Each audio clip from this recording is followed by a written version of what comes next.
Ce Shabbat, nous sortirons 2 livres de la Torah, 2 Sfarim. Dans le premier, nous lirons la Parashat Shmini, et dans le deuxième, la Parashat Para. Il se trouve que ces deux livres, ces deux textes se rapprochent, sont très proches l'un de l'autre, puisque le Yom HaShmini, le 8e jour, célèbre l'inauguration du tabernacle dans le désert qui eut lieu le 1er Nissan.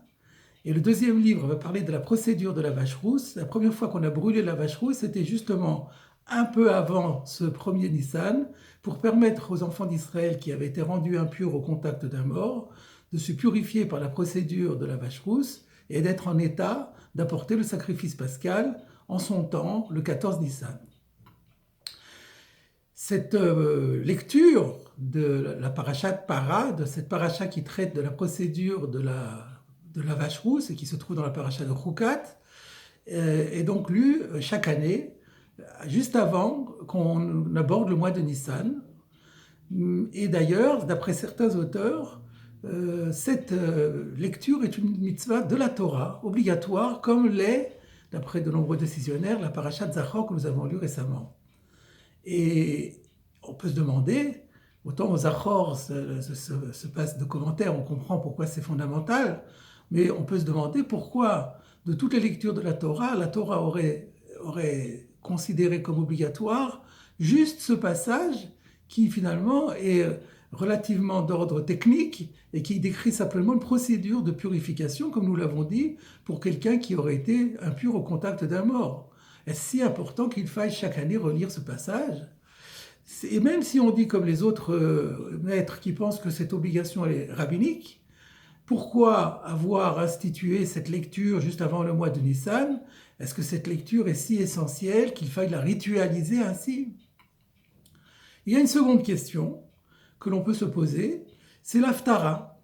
L'Haftara qui a été choisi par nos maîtres pour être mis en correspondance avec la vache rousse, c'est le chapitre 26 du livre de Yecheskel, le prophète Yecheskel, Ézéchiel, qui prophétise qu'à la fin des temps, Dieu va rassembler tous les enfants d'Israël, il va les ramener en Eretz Israël, et ceux-ci vont revenir à Dieu, ils vont faire teshuva, ils vont se repentir. Et ce chapitre a été choisi essentiellement à cause d'un verset qui parle de purification. Le verset dit « V'zarakti alechem mayim teorim » « Je jetterai sur vous de l'eau pure, ou tehartem, et vous deviendrez purs. Mikol tumotechem, ou mikol gilulechem ataeretchem, de toutes vos souillures, de toutes vos abominations, je vous purifierai. » Mais apparemment, on confond ici deux concepts qui sont complètement distincts. La purification de la vache rousse, c'est une purification d'une impureté juridique. C'est un statut halachique. Quelqu'un qui a été au contact d'un mort devient impur au sens qu'il n'a plus le droit d'avoir de relation avec le sacré. Il ne peut pas rentrer au sanctuaire, il ne peut pas manger le sacrifice, offrir le sacrifice. Alors que l'impureté dont il est question dans Yecheskel, qui est liée à la morale, au repentir, c'est une impureté d'ordre moral. On pourrait dire l'impureté de l'âme. Alors comment peut-on lier l'un à l'autre ? Eh bien, en quelque sorte, poser la question, c'est y répondre. Cela prouve que dans la procédure de purification par la vache rousse, il n'y avait pas seulement cette dimension de débarrasser la personne d'un statut halachique, d'une impureté juridique, mais il y avait aussi cette possibilité offerte de se rapprocher de Dieu et de se laver des souillures morales dont on a pu se rendre coupable. Il y a un maître de la pensée chassidique, le Torah Temet, Rabbi Leibele Iger de Lublin, petit-fils de Rabbi Akiva Iger, qui développe cette idée et qui fait remarquer que dans ce verset de Yecheskel, il y a 3 expressions différentes de pureté. Le verset commence par dire « Je jetterai sur vous de l'eau pure ». Déjà, cette idée de jeter sur l'eau est bizarre. Qu'est-ce que ça signifie ? Je jetterai sur vous de l'eau pure et vous deviendrez purs. Et ensuite, de toutes vos impuretés, je vous purifierai. À quoi correspondent ces 3 expressions qui semblent synonymes, mais qui, d'un autre côté, sont exprimées de manière différente ? Et le Torah t'émet de nous expliquer qu'il y a ici, dans le processus de purification morale, qui est donc l'actualité, qui fait l'actualité de cette parashat para et qui lui donne son caractère si fondamental, eh bien, il y a 3 étapes. La première étape, c'est Vezarakti alechem hayim teorim. C'est-à-dire qu'il y a ici une initiative qui vient de Dieu.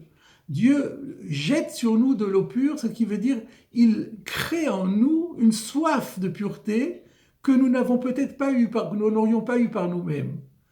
Donc cette soif de pureté, c'est la première démarche. Et ensuite, Ute Artem. À ce moment-là, une fois que cette soif a été mise en nous, nous réagissons positivement, tout au moins il faut l'espérer. Et là, on se met à travailler pour effectivement se purifier, se corriger, s'amender, modifier ce qui demande à l'être pour se rapprocher d'Akadosh Baruch Hu. Et là, il y a un principe talmudique, un adage talmudique qui dit « Abal et ta'er mesayin lo ». Si quelqu'un fait l'effort de vouloir se purifier, eh bien il reçoit automatiquement une assistance divine. Et donc dans cette deuxième étape de « Ute artem » et vous deviendrez pur, il y a une sorte d'association entre l'homme qui a répondu à l'injection d'eau pure que Dieu lui a faite et qui a fait l'effort de se rapprocher et qui reçoit, grâce à cela, une assistance divine. Alors la question se pose, mais alors c'est quoi la troisième étape?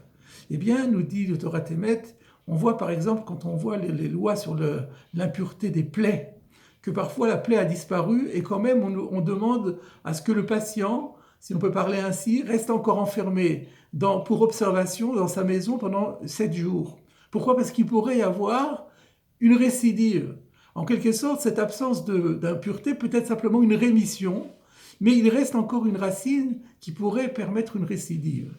Et c'est par rapport à cela que Dieu intervient cette fois-ci, encore une fois, et il éradique totalement la faute, ou les résidus de faute, les fautes résiduelles, ou les tâches résiduelles dues à la faute, de telle manière à ce qu'il ne puisse plus y avoir de récidive.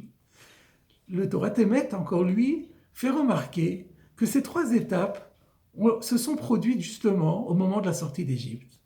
Quand les Béné Israël ont sorti d'Égypte, on dit qu'ils étaient au seuil des 49 portes. Ils avaient déjà franchi 49 portes d'impureté, ils étaient presque à la 50e, au point qu'il a fallu que Dieu intervienne. Donc les enfants d'Israël n'ont pas agi du tout de leur point de vue, ils se sont laissés conduire. C'est Dieu qui les a élevés à lui et qui les a fait sortir d'Égypte. Et ensuite, il y a eu les 49 jours de l'Omer. Pendant ces 49 jours de l'Omer, les enfants d'Israël étaient sortis d'Égypte et se dirigeaient vers le mont Sinaï pour recevoir la Torah. Là, ils ont travaillé. Chaque jour, ils ont essayé de s'élever d'un cran. C'est pour ça qu'il y a 49 jours. Et là, ils étaient bal et ta'er. Ils étaient dans une situation de s'efforcer de progresser et de s'approcher. Ils ont bénéficié de l'assistance divine. Qu'est-ce qui s'est passé le 50e jour? Le don de la Torah. Là, c'est Dieu à nouveau qui intervient, qui vient au-devant d'Israël. Et la tradition nous dit que lorsque les Béné Israël ont reçu la Torah, ils ont effacé complètement toute trace de faute. Même la faute originelle qui avait laissé encore des traces dans l'humanité a disparu complètement de chez eux. Ils se sont retrouvés au niveau de Adam Arishon avant la faute. Malheureusement, après, ils ont de nouveau fauté avec le veau d'or, mais ceci est une autre histoire. Eh bien, mes chers amis, dans ce cas-là, nous comprenons à quel point la lecture de la Para Aduma est d'actualité juste avant le mois de Nissan. Elle nous prépare à tout ce travail que nous allons entreprendre depuis Pessah et jusqu'à la fête de Shavuot. Et surtout, elle nous prépare à commencer un nouveau cycle, parce que le mois de Nissan est qualifié comme le premier des mois. C'est un mois de renouveau spirituel. Et au moment où on va commencer un cycle de progrès moral et de sainteté, il est très important que nous fassions tous nos efforts pour nous rendre plus purs, plus propres, plus saints, plus proches d'Akadosh Baruch Hu. Shabbat Shalom.